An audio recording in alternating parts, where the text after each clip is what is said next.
अब घर बैठे करें डिफेंस की तैयारी हमारे TDA ऐप के साथ, जिसमें है live classes, online test series, daily quiz, regular defence update, weekly question and answer sessions और भी बहुत कुछ। डिफेंस एक्सपर्ट के द्वारा तैयार की गई ऐसी ऐप जो आपको देगी 100% सफलता की गारंटी।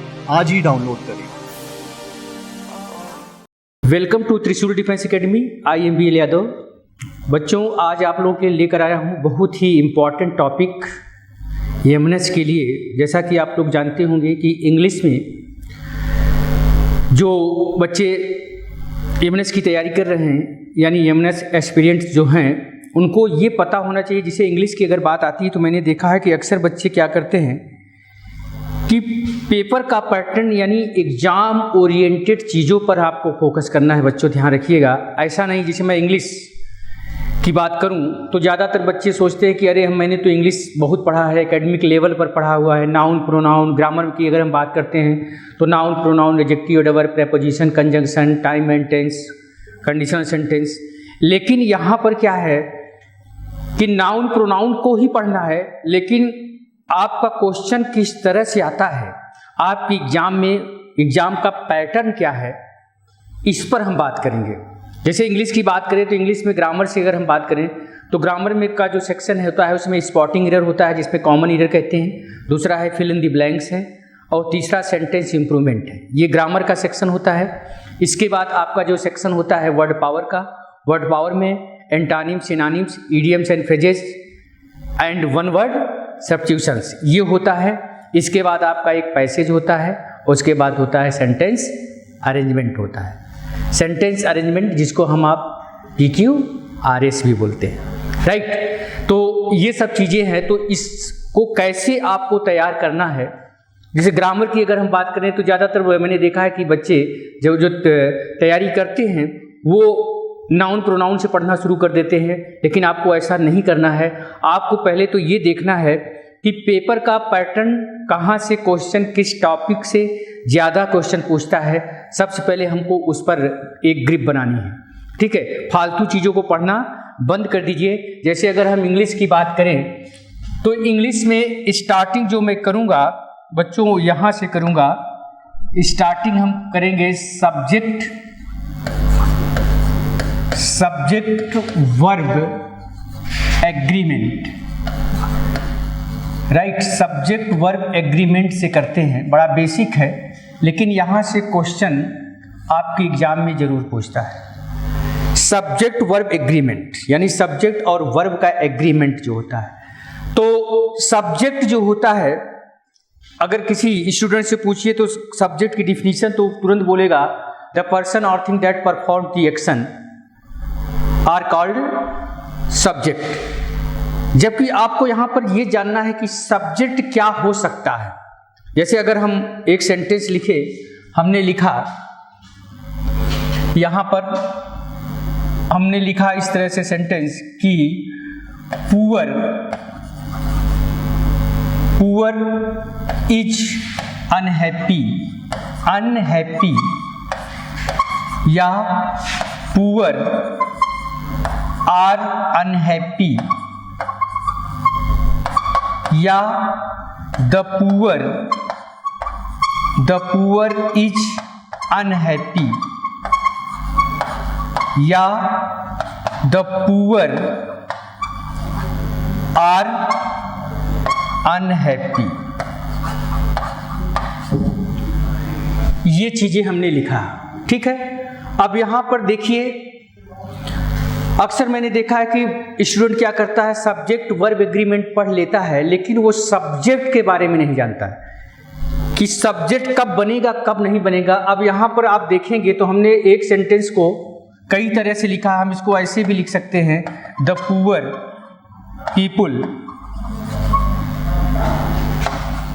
आर अनहैप्पी, हम इसको ऐसे भी लिख सकते हैं, ठीक है। अब यहाँ पर देखें, यहाँ पर इसको इस तरह से अगर हम लिख चले, इसको नंबरिंग कर दे 1 2 3 4 एंड 5, ठीक है। अगर अब आपसे पूछे कि ये कौन कौन से सही हैं तो मेरे ख्याल से काफ़ी स्टूडेंट इसमें कंफ्यूज हो जाएंगे। अगर हम ये बात करें कि आप लोग बताएं इसमें से कौन कौन सेंटेंस सही लिखे हैं और कौन कौन से गलत लिखे हैं, ठीक है। तो यहाँ पर ज़्यादातर बच्चे कंफ्यूज हो जाते हैं। अब देखिए यहाँ पर हमने लिखा पुअर इज अनहैप्पी। अब यहाँ पर आइए इसकी ग्रामर में आइए, तो आप देखेंगे कि पुअर, जैसे अगर हमने लिखा कि पुअर हमारा क्या है, ये एडजेक्टिव है। क्या है बच्चों? पुअर एडजेक्टिव है। और ध्यान रखिएगा किसी भी सेंटेंस में जो हमारा सब्जेक्ट होता है, ध्यान रखिएगा बच्चों, सब्जेक्ट क्या होता है, या तो हमारा नाउन होगा, या तो हमारा प्रोनाउन होगा, या तो हमारा नाउन इक्विवेलेंट होता है। नाउन इक्विवेलेंट होता है, राइट। ये सब्जेक्ट बन सकता है। तो पुअर हमारा एडजेक्टिव है, तो कभी भी अगर पुअर एडजेक्टिव है तो कभी भी ये सब्जेक्ट नहीं बनेगा। ध्यान दीजिएगा, सब्जेक्ट नहीं बनेगा। लेकिन यहां पर अगर आप जब द पुअर लिखते हो, द पुअर, अब द पुअर हमारा क्या होता है कि द पुअर का मतलब गरीब लोग होता है। द पुअर का मतलब क्या होता है? गरीब लोग। अब ये हमारा प्लूरल कॉमन नाउन बन गया। क्या बन गया? पुअर का मतलब गरीब, लेकिन द पुअर का मतलब गरीब लोग। अब ये हमारा प्लूरल कॉमन नाउन बन गया। अब ये सब्जेक्ट बनेगा, राइट। तो यहाँ पर देखिए आपके सामने जो हमने एग्जाम्पल पेश किया है अभी, अब इसका मतलब ये है कि हमारा ये सेंटेंस गलत है, ये गलत है, ये गलत है, ये सही है और ये गलत है, क्योंकि पुअर एडजेक्टिव है। एडजेक्टिव कभी भी सब्जेक्ट नहीं बन सकता है। या कुछ एडजेक्टिव ऐसे होते हैं जब उनमें डिफरेंट आर्टिकल दी का प्रयोग कर दिया जाता है तो वो प्लूरल कॉमन नाउन बन जाते हैं, राइट। या तो ये करिए, या तो यहां पर लिखिए पुअर मैन या पुअर। आप इसको ऐसे लिख दोगे, पुअर मेन आर अनहैप्पी, तब भी ये सही हो जाएगा, तब भी ये सही हो जाएगा, क्योंकि नाउन आ गया उसके साथ। मेरे शब्दों पर ध्यान दें आप लोग जरा। तो किसी भी सेंटेंस में सब्जेक्ट काम या तो नाउन करेगा, या तो प्रोनाउन करेगा, या तो नाउन इक्विवेलेंट करता है। नाउन इक्विवेलेंट का मतलब या तो जिरंड या तो इन्फिनिटिव होगा, तब भी वो सब्जेक्ट का काम करेगा, ठीक है। तो ये ध्यान रखिएगा कि सब्जेक्ट वर्ब एग्रीमेंट हम पढ़ लेते हैं, लेकिन हम सब्जेक्ट के बारे में नहीं ठीक हमको आइडिया लग पाता है, तो वो चीज़ हमको जानने की जरूरत है, ठीक है। जैसे अभी ये चीज़ हमने दिया है कि सब्जेक्ट नाउन बनेगा, प्रोनाउन या तो नाउन इक्विवेलेंट। जैसे हमने एक सेंटेंस लिखा बच्चों, इस तरह से हमने लिखा अ white is grazing in the field. A white is grazing in the field, ठीक है। अब यहां पर देखिए एक सफेद मैदान में चल रहा है। क्या सफेद? अब वाइट, यहां पर देखेंगे वाइट आपका क्या है? एडजेक्टिव है, और ये कभी भी सब्जेक्ट नहीं बनेगा। लेकिन अगर इसको ऐसे लिख दोगे, अ white cow is grazing in the field, एक सफेद गाय मैदान में चल रही है, अब सेंटेंस सही हो जाएगा, ठीक है बच्चों। तो ध्यान रखिएगा किसी भी सेंटेंस में सब्जेक्ट का काम कौन करता है? या तो नाउन, या तो प्रोनाउन, या तो नाउन इक्विवेलेंट, ठीक है। बाकी एडजेक्टिव वगैरह सब्जेक्ट नहीं बनेगा, एडवर्ब कभी भी सब्जेक्ट नहीं बनेगा। जब एडजेक्टिव के साथ आप नाउन का प्रयोग कर दोगे तब वो सब्जेक्ट बनता है, ठीक है। तो आइए थोड़ा सा हम चीज़ों को क्लियर करते हुए आगे बढ़ते हैं। तो पहले हम चाहेंगे कि इसमें कुछ छोटे छोटे पॉइंट्स हैं, उसको जानिए, उसके बाद फिर हम सब्जेक्ट के बारे में आएंगे, ठीक है। तो छोटे छोटे कुछ पॉइंट्स हैं, तो हेडिंग डालें points to remember. Points to remember, पहला पॉइंट क्या है? छोटे छोटे पॉइंट्स हैं, यहां से क्वेश्चन आता है, मैं दिखाऊंगा, ठीक है। पहला है singular subject takes singular verb while while plural subject takes plural verb। ठीक है। Point number 2, verbs ending in yes, es, ies are singular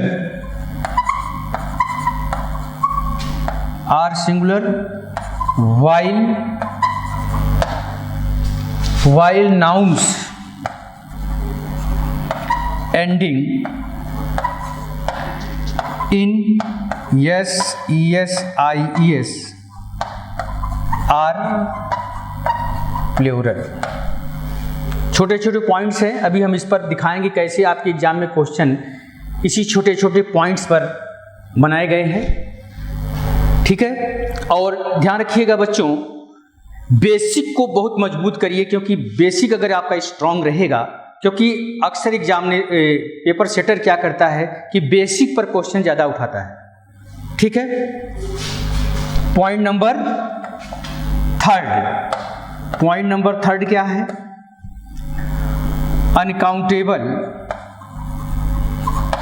uncountable noun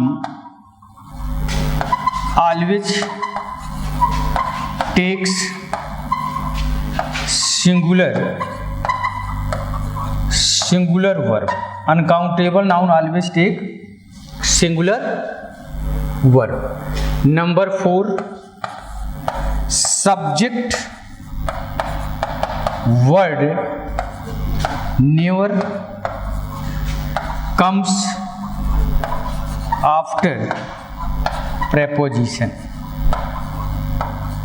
subject word never come after preposition. ठीक है। ये कुछ छोटे छोटे पॉइंट्स हैं बच्चों, इसको नोट करें, उसके बाद देखेंगे। अभी इसी छोटे छोटे पॉइंट्स पर हम क्वेश्चंस आपको दिखाएंगे जो है। ठीक है। तो फटाफट आप लोग नोट करें। अब देखिए, पहला कह रहा है कि singular subject takes singular verb while plural subject takes plural verb. Singular subject के साथ आप सिंगुलर वर्ब लोगे, जबकि प्लूरल सब्जेक्ट के साथ क्या लोगे? प्लूरल वर्ब लोगे। दूसरा है verbs ending in yes, es are singular. ध्यान रखिएगा बच्चों, वर्ब्स यहाँ पर अगर वर्ब के अंत में वर्ब में यस, ईएस या आईईएस जोड़ोगे तो ये क्या होगी? सिंगुलर होगी। राइट। वर्ब में जब यस ईएस जोड़ोगे तो क्या होगी? सिंगुलर होगी। जैसे अगर हम प्ले से प्लेज बोलेंगे, गो से गोज बोलें, स्टडी से स्टडीज बोलें। राइट। तो ये सब क्या होंगी बच्चों? ये सब हमारी क्या होंगी? सिंगुलर होंगी। और ये सब क्या होंगी? ये सब हमारी क्या होंगी? प्लूरल होंगी।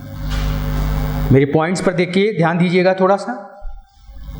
वर्ब में जब यस ईएस जोड़ते हो तो सिंगुलर होती है, और जब नाउन में जोड़ते हो तो प्लूरल होता है। जैसे आप बोलो कि नेहा रन्स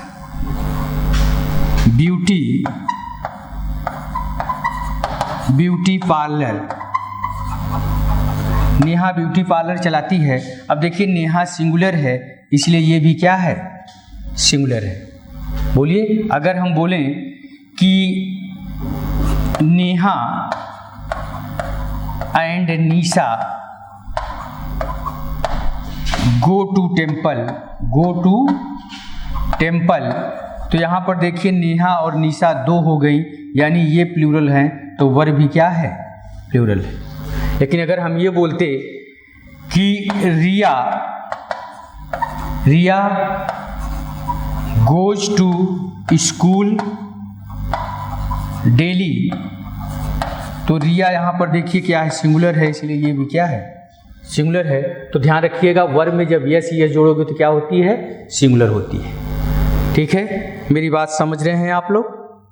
यहाँ पर किसी को डाउट हो तो पूछ सकता है, किसी भी तरह का डाउट हो तो पूछ सकता है। ठीक है। इसके बाद फिर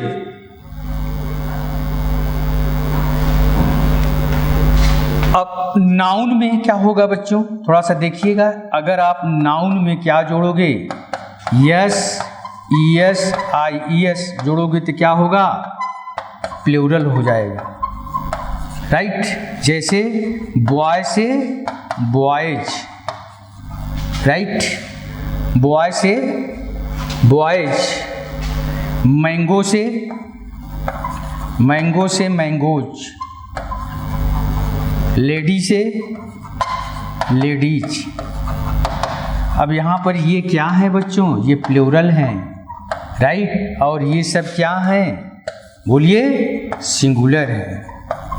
तो नाउन में जब यस ईएस जोड़ते हो तो प्लूरल हो जाता है, और वर्ब में जब यस ईएस जोड़ते हो तो सिंगुलर होता है। मेरे ख्याल से ये कंसेप्ट क्लियर हो गया होगा। इसको फटाफट नोट करें, और उसके बाद फिर हम इस पर क्वेश्चन दिखाते हैं कि आपके एग्जाम में कैसे क्वेश्चंस यहाँ से। ध्यान रखिएगा बच्चों, हर एग्जाम में, जितने ऑल ओवर इंडिया में एग्जाम होते हैं, हर एग्जाम में लगभग सिंगुलर और प्लूरल पर क्वेश्चन जरूर पूछता है, ठीक है। तो जैसे अगर हम बात करें यहाँ पर, इस तरह से हमने क्वेश्चन अब दिया। देखिए क्वेश्चन ग्रामर में कैसे क्वेश्चन पूछा जाएगा आपके स्पॉटिंग एरर में, थोड़ा सा ये भी देखेंगे। स्पॉटिंग एरर्स में क्वेश्चन कैसे पूछे जाते हैं, ठीक है। आइए देखते हैं। पहला क्वेश्चन हमने लिया इस तरह से। पहला क्वेश्चन, इंडिया, अगर हम बोलें यहाँ पर in India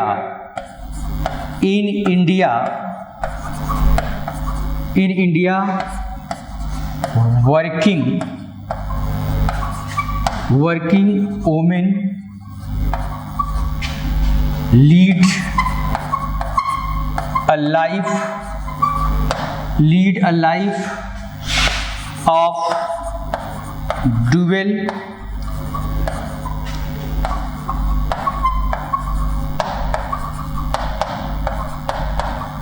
dual responsibilities when they are married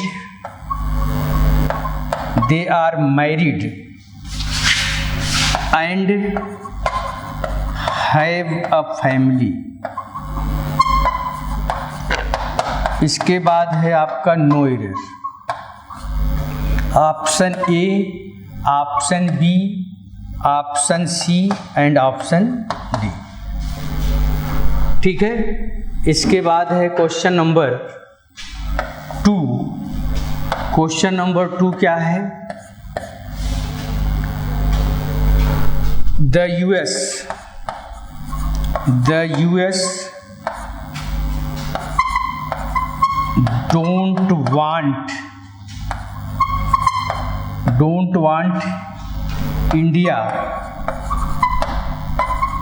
don't want India in the security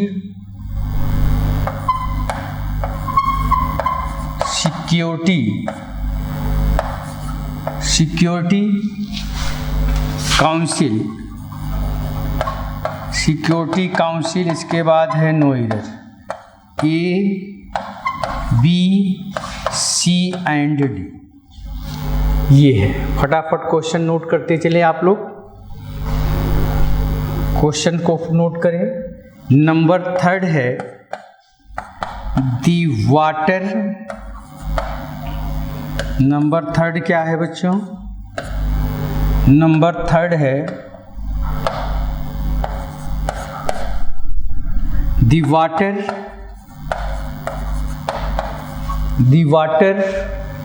of the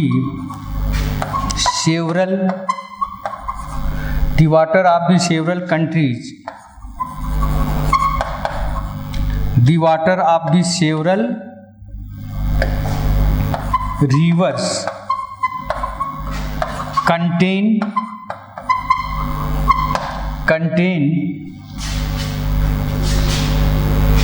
harmful bacteria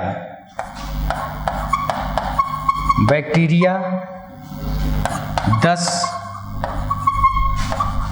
we cannot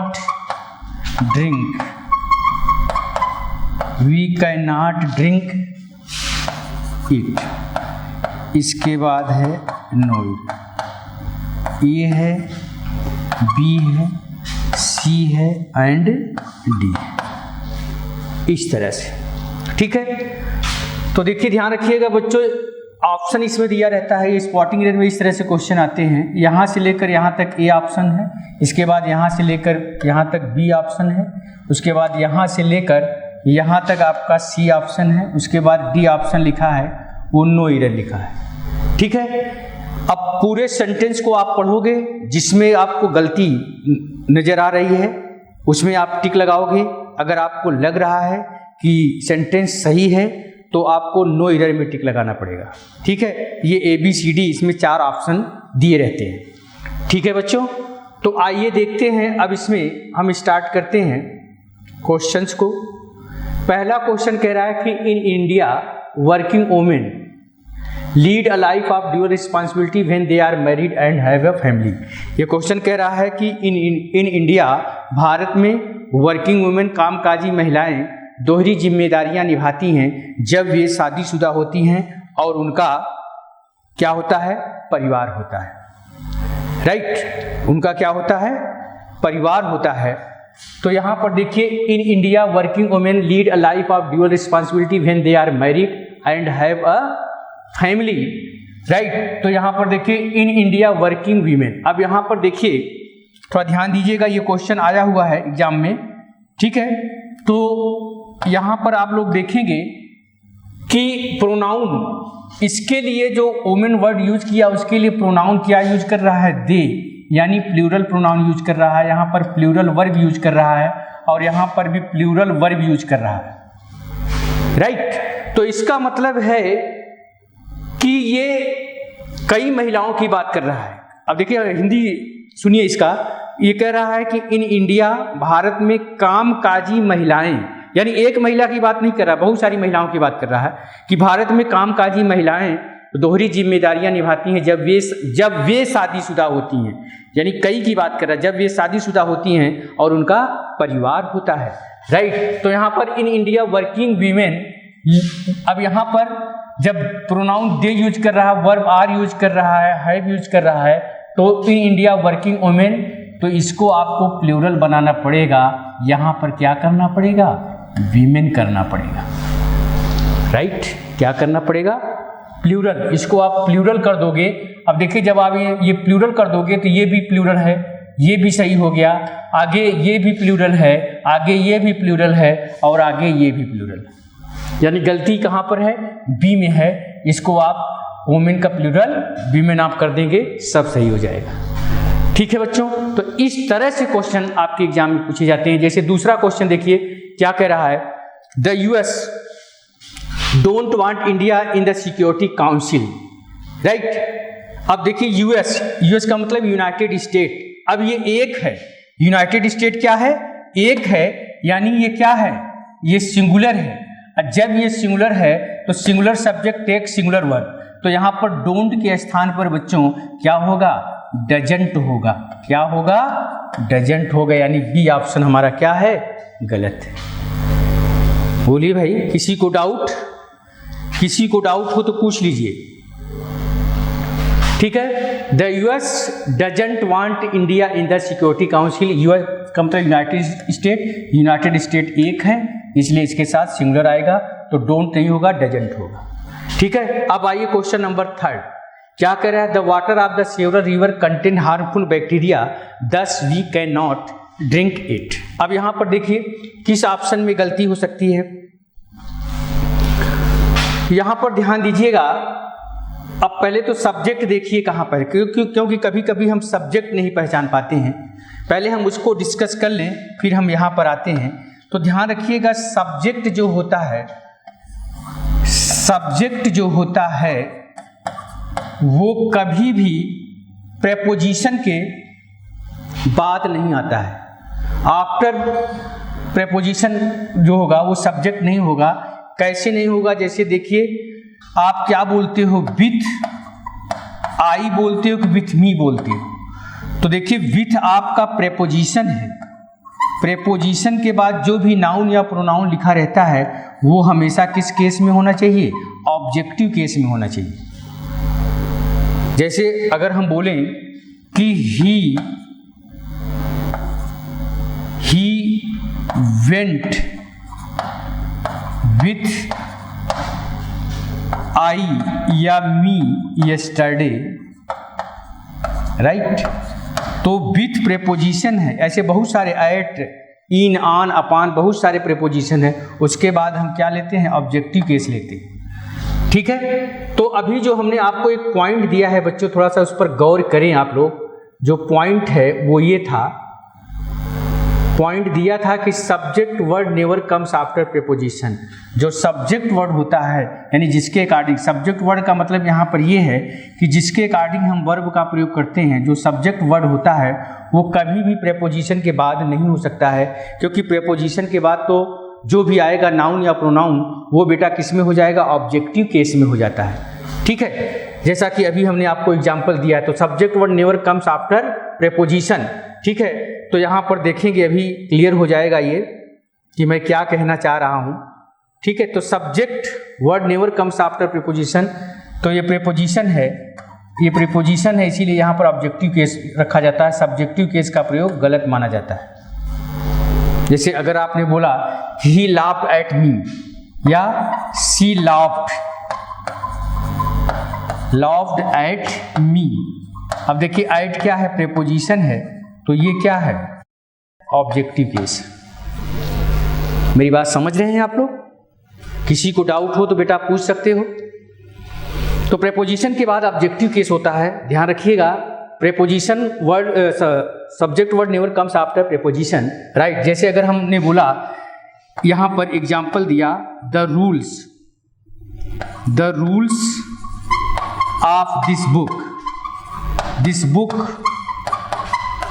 are easy, हमने ऐसा लिखा बच्चों, देखिए हमने ऐसा सेंटेंस लिखा, the rules of this book are easy. अब यहाँ पर देखिए हमारा ये प्रेपोजिशन है, क्या है बच्चों? ये प्रेपोजिशन है। तो प्रेपोजिशन के बाद जो बुक लिखा है, दिस बुक, ये ऑब्जेक्ट हो जाएगा किसका बेटा? इस प्रेपोजिशन का, यानी ये सब्जेक्ट नहीं बन पाएगा। हमारा जो रियल सब्जेक्ट होगा वो ये होगा, और ये प्लूरल है, इसीलिए हमने क्या रखा है?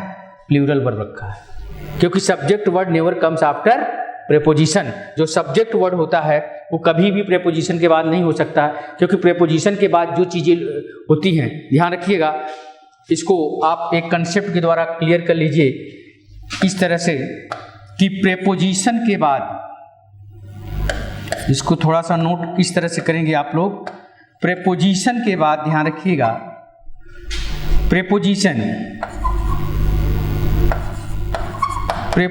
के बाद जो भी हमारा नाउन या प्रोनाउन होता है वो किस केस में होता है? ऑब्जेक्टिव केस में होता है बच्चों, ये ध्यान रखिएगा। नाउन या प्रोनाउन किस केस में होता है? ऑब्जेक्टिव केस में होता है प्रेपोजिशन के बाद, ठीक है। जैसे यहाँ पर हमने देखिए प्रेपोजिशन के बाद बुक क्या हो गया? ऑब्जेक्ट हो गया। किसका ऑब्जेक्ट? इस प्रेपोजिशन का, ठीक है। तो आइए जो क्वेश्चन है आपका, आप थोड़ा सा इसको, ये मेरे ख्याल से आप समझ गए होंगे, ठीक है। अब आइए थोड़ा सा हम देखते हैं, थोड़ा सा चीज़ों को हम लेके चलते हैं आगे, ठीक है। चीज़ों को हम थोड़ा सा आगे लेके चलते हैं तो क्वेश्चन की तरफ। तो ये क्वेश्चन है, यहाँ पर देखेंगे, the water of the several river contain harmful bacteria, thus we can not drink it. ये क्वेश्चन है आपका, राइट। तो यहाँ पर देखेंगे the water of the several rivers. अब सेवरल रिवर्स जो है ये ऑब्जेक्ट हो गया।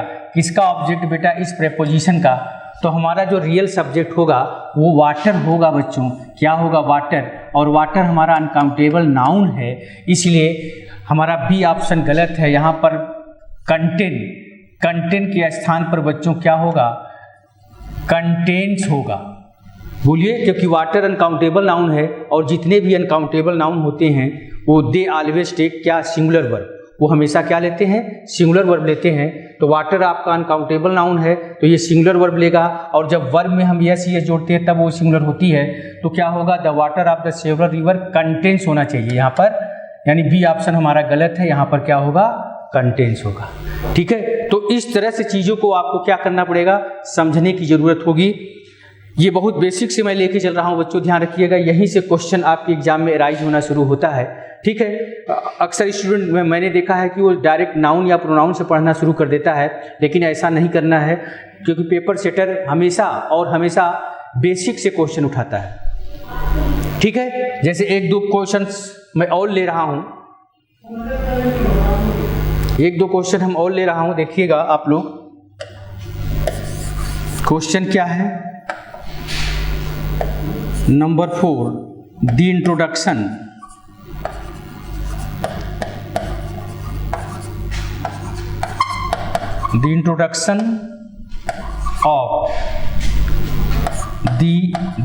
of the job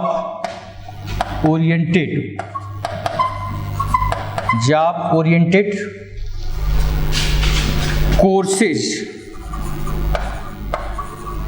the introduction of the job oriented courses in the self financing colleges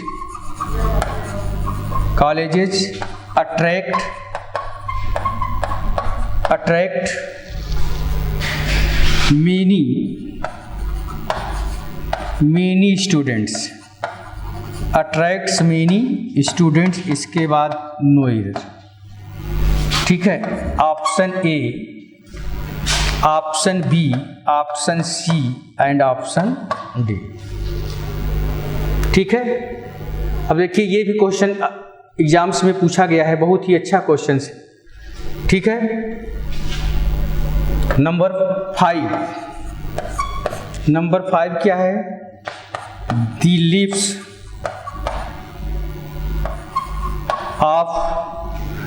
leaves of this tree, the leaves of this tree, of this forest, of this tree, the leaves of this tree, of this forest। रुक जाइए थोड़ा सा यहाँ पर, 1 minute बच्चों, इसके लिए concept अभी और बताऊंगा, तब आइए आप लोग, पहले इस क्वेश्चन को देख लो। The introduction of the job oriented courses in the self financing college attract many student. इसके बाद एक क्वेश्चन और लिखिए, on the top of the hill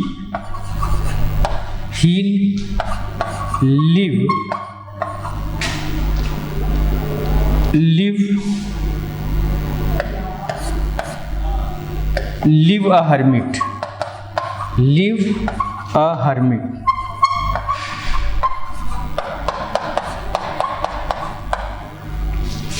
on the top of the hills live a hermit।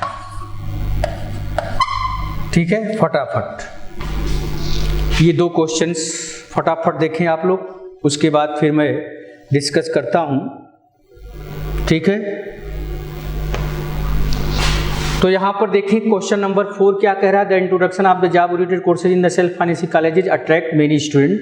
ठीक है, अब यहाँ पर देखेंगे किस ऑप्शन में गलती है।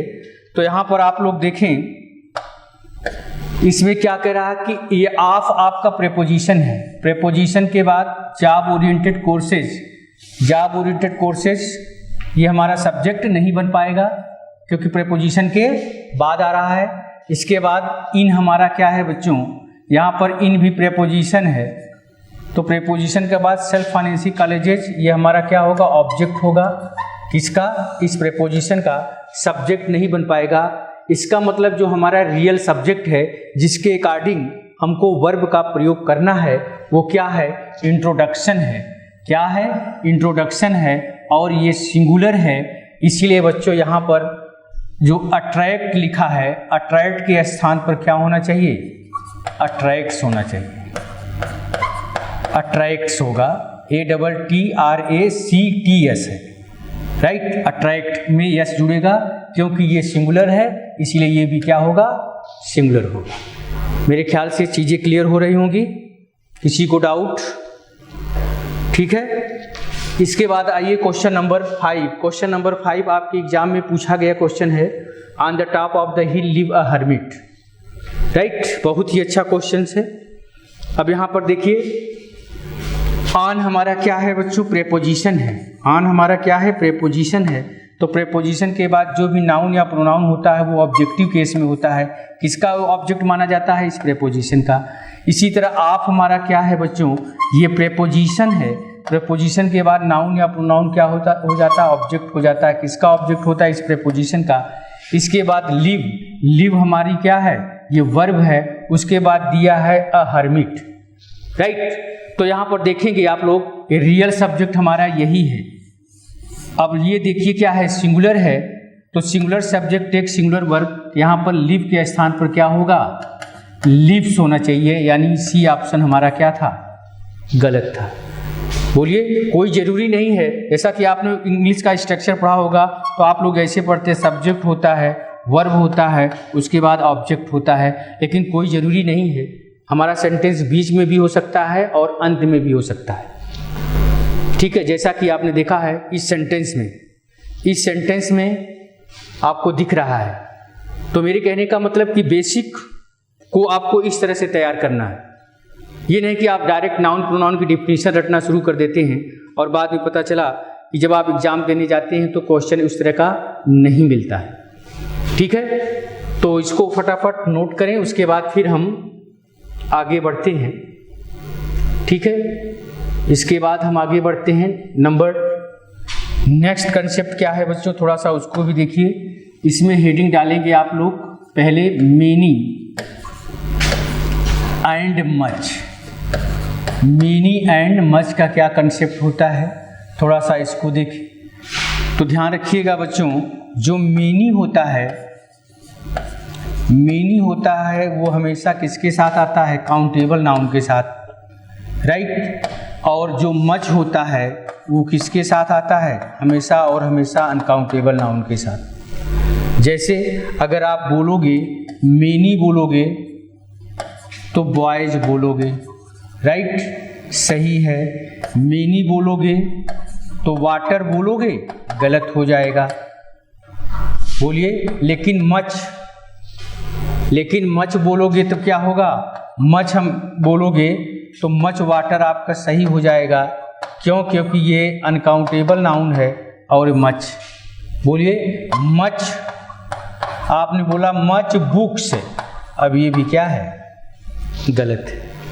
तो ध्यान रखिएगा, कंसेप्ट क्या है, मेनी के साथ काउंटेबल नाउन और मच के साथ अनकाउंटेबल नाउन। यहाँ से क्वेश्चन कैसे पूछा जाएगा आपके एग्जाम में, थोड़ा सा इसको भी हम डिस्कस करते हैं आप लोगों के साथ, ठीक है। तो चीज़ों को सिस्टमैटिक तरीके से चलिए ताकि कोई दिक्कत न हो।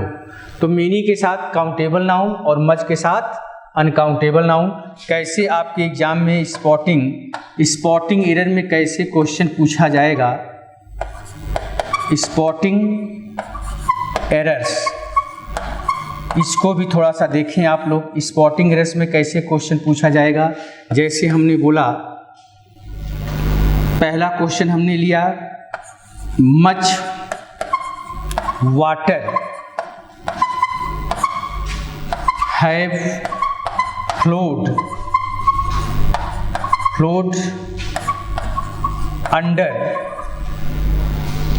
under this bridge, उसके बाद लिखा है no error. Option A, option B, option C and option D, right, ठीक है। इसके बाद क्वेश्चन नंबर 2 हमने इस तरह से लिखा, Ravi has 10 horses, 2 elephant 2 elephants and 2 elephants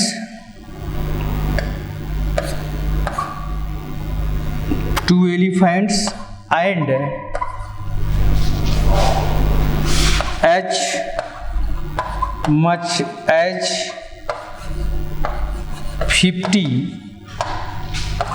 cars, इसके बाद लिखा है नो एरर। ठीक है, इसके बाद आइए number 3, how much horses were running, how much horses were running there in the last race, in the last race, इसके बाद लिखा है no error. Option A, option B, option C and D. ठीक है, एक बार आप लोग देख लें, बहुत अच्छे अच्छे क्वेश्चंस हैं बच्चों। इसको इस तरह से स्पॉटिंग एरर में आपके एग्जाम में क्वेश्चंस पूछे जाएंगे। ठीक है, फटाफट देखें आप लोग क्वेश्चंस एक बार, उसके बाद फिर मैं बताता हूँ। ठीक है, फटाफट देखिए। अब देखिए, पहला क्वेश्चन कह रहा है मच वाटर है फ्लोड अंडर दिस ब्रिज। ठीक है, तो वाटर, जैसा कि आप लोग जानते हो कि वाटर अनकाउंटेबल नाउन है, और हमने आपको पॉइंट दिया है कि uncountable noun always takes singular verb. जो अनकाउंटेबल नाउन होता है वो हमेशा क्या लेता है? सिंगुलर वर्ब लेता है। क्या लेता है? सिंगुलर वर्ब लेता है। तो यहाँ पर वाटर अनकाउंटेबल नाउन है, ये सिंगुलर वर्ब लेगा। ठीक है, क्या लेगा? सिंगुलर वर्ब लेगा। तो यहाँ पर हैव के स्थान पर क्या होगा बच्चों? हैज का प्रयोग करोगे। ठीक है, क्योंकि अनकाउंटेबल नाउन के साथ सिंगुलर वर्ब आता है। मच वाटर, मच, देखिए जो मच होता है वैसे मच, अब देखिए मच किसके लिए आया है? वाटर के लिए आया है। और वैसे भी मच अनकाउंटेबल नाउन के साथ आता है, मेनी काउंटेबल नाउन के साथ आता है। ध्यान दीजिएगा, मच हमेशा और हमेशा अनकाउंटेबल नाउन के साथ ही आएगा। ठीक है, तो ये सिंगुलर है, uncountable noun always take singular verb, इसलिए हैज हो गया। B option. क्वेश्चन नंबर 2 कह रहा है क्या कि Ravi has 2 horses, Ravi has 10 horses, comma 2 elephants and as much as 50 cars. तो यहाँ पर देखेंगे आप लोग क्वेश्चन नंबर 2 में कार हमारा क्या है? काउंटेबल नाउन है, कार को हम गिन सकते हैं। तो यहाँ पर मच के स्थान पर क्या आएगा? मच के स्थान पर मेनी का प्रयोग करेंगे। बोलिए बच्चों, मच के स्थान पर क्या आएगा? यहाँ पर मेनी आएगा। ठीक है, इसी तरह फिर है how much horses were running there in the last race. तो हाउ मच हॉर्सेज, अब यहाँ पर देखिए हाउ मच हॉर्सेज दिया है, और हॉर्सेज हमारा काउंटेबल नाउन है। ठीक है, हॉर्सेज हमारा काउंटेबल नाउन है, हम इसको गिन सकते हैं। तो यहाँ पर मच के स्थान पर क्या होगा बच्चों? मच के स्थान पर मेनी का प्रयोग होना चाहिए। मेनी हॉर्सेज, मेनी सेंटेंस क्या होना चाहिए? Many horses were running there in the last race. बोलिए, यहाँ तक मेरे ख्याल से चीज़ें बच्चों क्लियर हो गई हैं। अगर क्लियर हो गई हैं तो आप लोग इसको लाइक सब्सक्राइब जरूर किया करें, जो है ये मेरा रिक्वेस्ट है थोड़ा सा, ताकि हमको भी लगे कि जो वीडियोज़ हम लोड कर रहे हैं, बना रहे हैं, वो ठीक ठाक चल रही हैं, बच्चे उसको लाइक कर रहे हैं कि नहीं कर रहे हैं। ज़्यादा से ज़्यादा पूरे भारत में फैलाओ इस चीज़ को, जो है ठीक है। ज़्यादा से ज़्यादा लोग क्या करो कि लाइक और सब्सक्राइब करिए, ताकि हमको लगे, ताकि हम और अच्छी अच्छी वीडियो इस तरह की लेकर हम आते रहें, जो है ठीक है। हमारे मनोबल को आप लोग क्या करें, बढ़ाएं, ठीक। तो ये रहा ये कंसेप्ट, तो एक ये रहा, इसीलिए हम जो कंसेप्ट आपको दे रहे हैं उस पर हम आपको क्वेश्चंस भी दे रहे हैं कि आपके एग्जाम में क्वेश्चन कैसे पूछे जाएंगे। ठीक है, यहाँ तक क्लियर है। अब आइए दूसरा एक कंसेप्ट और है बच्चों, इसका एक कंसेप्ट इसमें और है, उसको आप लोग हेडिंग डालें, many noun and verb. Many noun and verb, ठीक है। इसका क्या कंसेप्ट है बच्चों, ध्यान रखिएगा। इसका कंसेप्ट ये है, मेनी नाउन एंड वर्ब, ठीक है। अब ये जो है many noun and verb, many noun and verb को हम यहाँ पर लेके चलेंगे। तो ध्यान रखिएगा, एक तरफ आप लोग क्या लिखेंगे, many, a good many, a great many, a great many, right. और इसके बाद फिर आपका है क्या, मेनी ए ऑब्लिक एन, ठीक है। Many, a good many, a great many.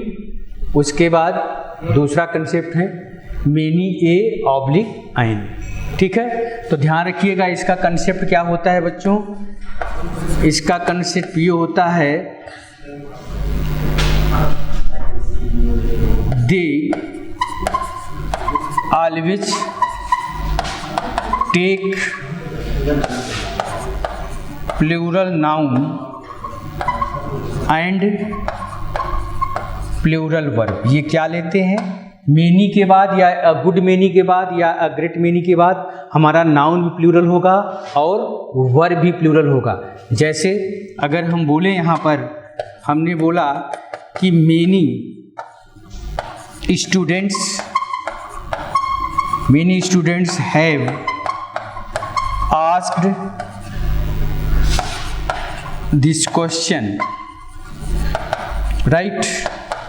तो यहाँ पर ध्यान दीजिएगा, मेनी के बाद हमारा नाउन भी प्लूरल होगा और वर्ब भी प्लूरल होगी। इसी तरह अ गुड या a great many boys are helping the poor, right. तो अ ग्रेट मेनी के बाद नाउन भी प्लूरल, वर्ब भी प्लूरल। लेकिन ध्यान दीजिएगा बच्चों, मेनी के बाद अगर ए या एन आएगा तो इसका रूल बदल जाएगा। क्या होगा, it always takes singular noun and singular verb. Many के बाद अगर ए या एन आएगा तो नाउन भी सिंगुलर हो जाएगा आपका और वर्ब भी सिंगुलर हो जाएगा। जैसे अगर हम बोलें, एग्जाम्पल अगर इस तरह से हम दें, हमने लिखा कि many a boy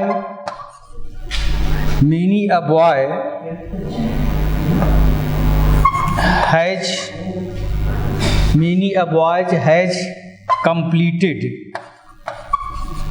completed his work।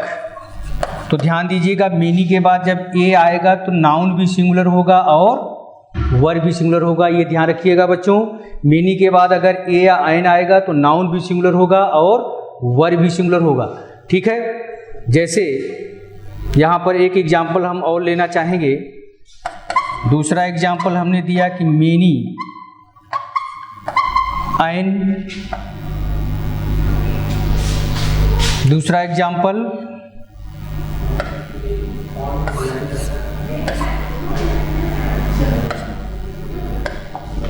ये पहला है। दूसरा example, many an ink pot has been bought from the market. तो इंक पॉट के पहले बच्चों एन का प्रयोग होता है, तो मेनी एन के बाद नाउन भी सिंगुलर और आपका वर्ब भी सिंगुलर है। ठीक है, तो ये बहुत इंपॉर्टेंट कंसेप्ट है, ध्यान रखिएगा।